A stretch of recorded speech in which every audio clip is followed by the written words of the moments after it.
Avez-vous remarqué à quel point les voies citadines malmènent nos automobiles?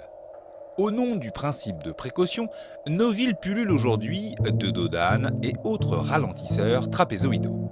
Il faut ensuite trouver un stationnement, nécessitant parfois de déborder des lignes et attaquer de hauts trottoirs.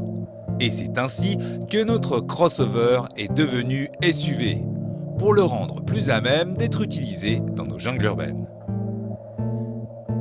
Cette fois, le 3008, à la garde au sol augmentée à 22 cm et aux angles d'attaque plus ouverts, permettent maintenant non pas de faire fi des obstacles cités plus haut sans lever le pied, mais d'en limiter très nettement l'inconfort qu'ils provoquent. À bord, on remarque tout de suite, en plus du simple dessin de la planche de bord, le nouvel écran du contour paramétrable de 12,3 pouces et monté en série sur toutes les finitions s'il vous plaît. L'interface légèrement néo-rétro ici du plus bel effet, il n'a rien à envier au Virtual Cockpit d'Audi par exemple, si ce n'est une fluidité d'animation légèrement meilleure. Il y a aussi le volant rectangulaire à double méplat qui n'est finalement pas si désagréable à manipuler lors des manœuvres car il reste plus grand que les autres modèles Peugeot. Sur le modèle GT, on retrouve des matériaux de finition comme du bois, des chromes satinés, du véritable Alcantara ou des cuirs surpiqués bronze qui, à nouveau, sont du calibre des premiums. Bravo!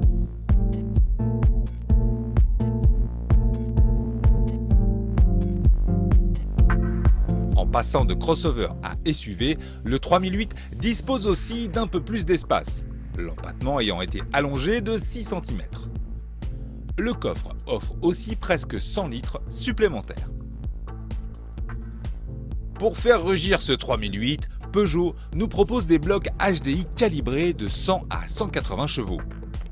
Mais celui qui nous a épaté, c'est le 3 cylindres PureTech Essence de 130 chevaux. Il ne consomme officiellement, selon les nouvelles normes de mesure plus transparentes, que 7,4 litres pour 100 km, soit à peine 1,4 litre pour 100 km de plus que les petits diesels disponibles. Les creux ne sont pas trop frustrants à bas régime, les relances sont excellentes, son petit son ronronnant ajoute une certaine singularité et il est disponible en boîte mécanique comme automatique. Autre atout, et ce n'est pas nouveau, la masse d'un bloc essence perturbe moins l'équilibre d'un véhicule qu'un bloc diesel. Bien sûr, le bloc HDI 120 chevaux limite les inconvénients si le mazout vous est indispensable. Mais le léger PureTech permet d'effacer le tangage et optimise les qualités du châssis qui, une fois n'est pas coutume, fait honneur à la réputation du constructeur français. On retrouve ce typage légèrement plus ferme que la concurrence pour être mieux stabilisé dans les courbes.